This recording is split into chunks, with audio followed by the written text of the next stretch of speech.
তো গাইস আমি এখন ঘুম দিয়ে উঠে পড়েছি আর আমি এখন আর বিছানার চাদরটা পাল্টাবো।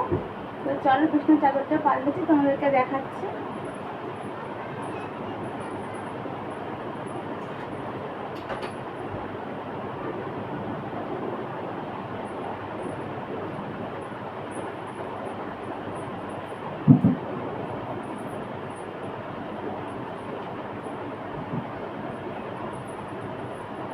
প্রতিদিন আমরা বিছানায় জল নিয়ে শুই, কারণ হচ্ছে গিয়ে বাবা এর মাঝে রাত্রেবেলা জল তেষ্টা পায়, আমরাও খাই, তার জন্যই জলটা নিয়ে শুই।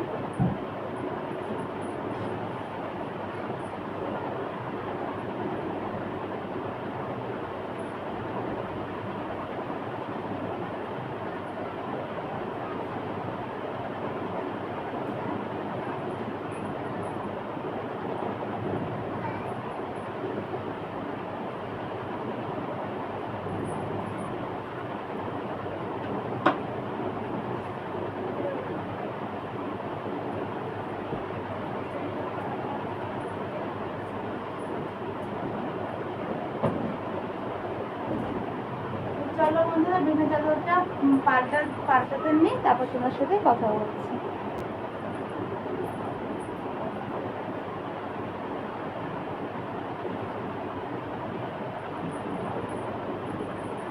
আগে আমার সাদা বিছানার চাদর একদমই ভালো লাগতো না, কারণ হচ্ছে কি বাবা তো তখন আরো ছোট ছিল, আর বিছানার চাদরে উঠে মানে বাইরে থেকে দৌড়ে আসতো আর খাটের ওপর উঠে যেত, আর বিছানার চাদরটা খুব নোংরা হয়ে যেত, এর জন্য আগে আমার সাদা বিছানার চাদর ভালো লাগতো না।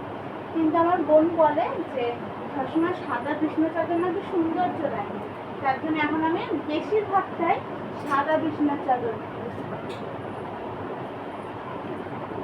তোমাদের কার কেমন চাদর ভালো লাগে অবশ্যই কমেন্ট করো।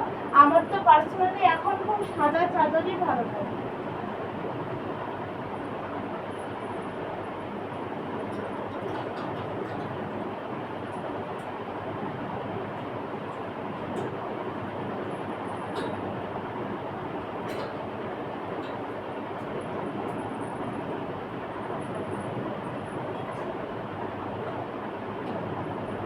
হয়ে গেছে বিছানার চাদরটা পাল্টানো, আমি চারপাশে বুঝে যে নেয়, বাবা এরকম টেনে টেনে নেয় আর বিছানার চাদরগুলো সব একেবারে ঘষিয়ে ঘষিয়ে নামিয়ে দেয়। তো চলো বালিশের কভারগুলো পাল্টাতে থাকি। তো গাইস আমার এই বিছানার চাদর পাল্টে বালিশের কভারও ভরা হয়ে গেছে।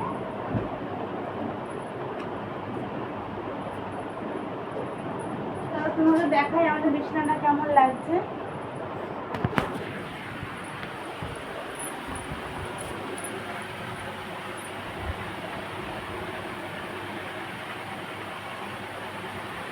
দেখো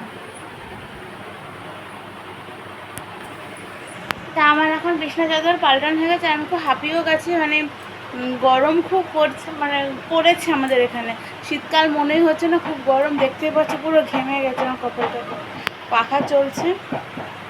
তো চলো দেখা হচ্ছে পরের ভিডিওতে।